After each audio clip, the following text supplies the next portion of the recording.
Hey everyone, my name is Katie Martin, and this is Project One for Dr. Calloway's class. So, the forage species that I chose was clover, and the species of animal was that I chose is cattle. So, why did I choose this study? I chose this study because my master's project is on uncoated and coated clover seeding. So, we put it out at the same bulk seeding rate for red clover, white clover, and arrowleaf clover. So I duplicated it at two farms, and each plot has their own one. So red clover has its own plot, and then white clover, and then arrowleaf clover. So a lot of times we get phone calls at the extension office like, "Should I plant clover? I'm terrified to plant clover because I'm scared of bloat." So that's what this topic will cover. So why do we plant clover? We plant it to increase our yield in our pastures and our quality of our pasture. A lot of times it suppresses weeds in our pasture. It can prevent soil erosion. It can also improve your animal gains and conception rate. So, what we put into our animals is what we're going to get out of our animals. So, the higher quality feed that we feed our animals, whether that's putting clover out in your field or the quality of hay that you're feeding, you're going to see a difference in your conception rate because if their body condition scores go down, then their conception rates are going to go down. And clover is highly digestible and it contains a lot of nutrients in it. It increases the palatability. It's a nitrogen fixation, so it's putting nitrogen back into the ground. And it can also extend your grazing season. So whenever our tall fescues go in dormant, then a lot of times our clover is still producing. And this picture is actually from the clover counts that I did back in June for my project. So the first clover that we're going to talk about is white clover. It's a perennial legume. Its leaflets are not hairy like the red clover, and the leaflets have a white V on them, and they also normally have white flowers. It can grow 8 to 12 inches tall. If you have cattle in your pasture, more likely it's not going to be 8 to 12 inches tall. It can spread with stolons and it needs a pH of 6. So, to get that pH, you can do a soil sample and it needs to be at least a 6. And it also needs adequate potassium and phosphate levels for optimal performance. So, that soil sample will tell you what your pH needs to be, what your pH is, how much limestone needs to be added, and then it'll also tell you your nutrients. So whenever we're broadcasting this, it needs to be broadcasted 2 to 3 pounds per acre. And you can use a no-till drill, you can use a broadcast spreader to spread that seed.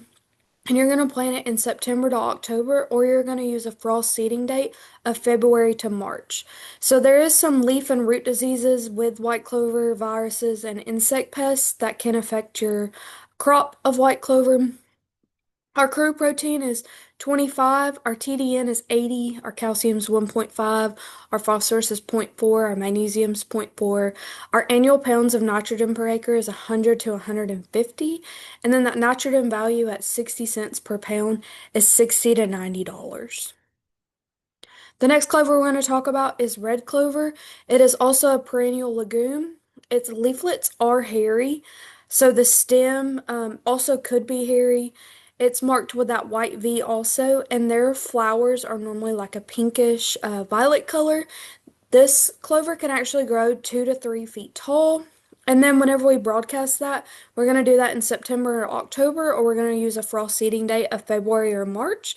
And we're going to put that out at 6 to 8 pounds per acre. And this one needs a lower pH of 5.5. So if we get our soil sample back and the pH is not where we need it, then we're going to have to put limestone on our pasture. It tolerates continuous grazing very well. There's few diseases. So our crude protein is 20, our TDN is 70, calcium 1.5, our phosphorus and magnesium is the same. Our annual pounds per nitrogen per acre is 100 to 200, and then our nitrogen value is 60 cents per pound, and that's equivalent to 60 to $120. So a lot of people are worried about bloat in cattle with your clover. So gas builds up in that rumen, and you'll notice it on the left side of the cow, like in this picture. The symptoms are frequent urination, defecation, bellowing, staggers, and not many times, but some cases, like severe cases, can actually cause death in your cattle. So this is where gas cannot escape because that foamy layer on top of the rumen fluid. And once you realize that your cow has is bloated, you want to remove her off that pasture. You want to take her to the barn. You want to give her some hay, call your veterinarian, see if they can come out.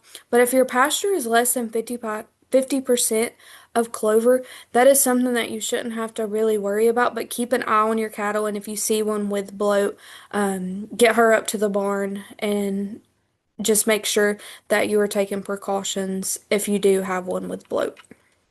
And then here are some of the references: Southern Forages, Bloat Management, and Cattle, Georgia Forages, Legume Species, White Clover Establishment Management Guide, and Managed Grazing over Seeding Pastures.